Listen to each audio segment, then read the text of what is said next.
শ্বশুরবাড়িতে আপনার দাম নেই কেন জানেন? কেউ আপনাকে মূল্য দেয় না কেন? কারণ আপনার স্বামী তো আপনাকে মূল্য দেয় না। তাই ওই বাড়ির সবাই জানে আপনাকে উঠতে বসতে কথা শোনাতে যাই করুক না কেন আপনার পাশে এসে দাঁড়ানোর মতো মানুষ নেই। তাই তো শ্বশুরবাড়ির সবাই আপনাকে ছোট করে দেখে এবং মূল্যহীন ভাবে। সবাই ভাবে আপনি ওই বাড়ির একজন কাজের লোকের মতো।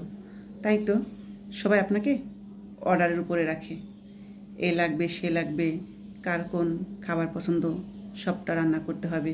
ঠিক আছে, এটুর থেকে একটু হলে আপনাকে কথা শোনাতে ছাড় দেয় না।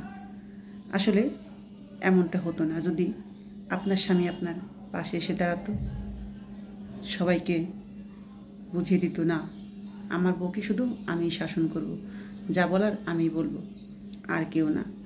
তাহলে কেউ সাহস পেত না আপনাকে অর্ডার করার এবং কটু কথা শোনানোর, ছোট করে কথা বলার, মানুষের সামনে অপমান করতে কখনোই কেউ সাহস পেত না।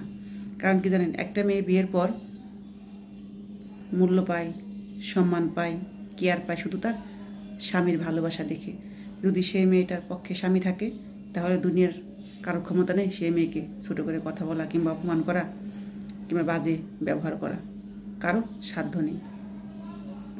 একটা মেয়ের ভরসা তার স্বামী, সেই স্বামী যদি পাশে না থাকে তাহলে সে মেয়ের আর কিচ্ছু থাকে না, অস্তিত্ব থাকে না।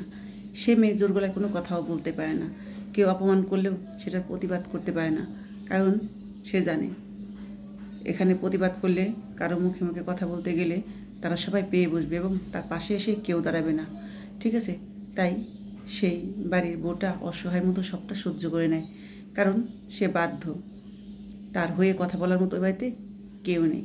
আসলে এরকম একটা মেয়ে জীবন খুব কষ্টে কাটে, না পারে কাউকে কষ্টে কথা বলতে, না পায় কারো কাছ থেকে একটু ভালোবাসা, সারাটা জীবন মুখ বুজে সহ্য করে যায় সব কিছু।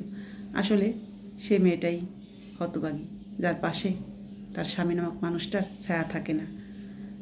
নামে আছে স্বামী, কিন্তু বউকে ভালোবেসে পাশে থাকবে, বউকে সাপোর্ট করবে, তেমন স্বামী অনেক মেয়েই পায় না।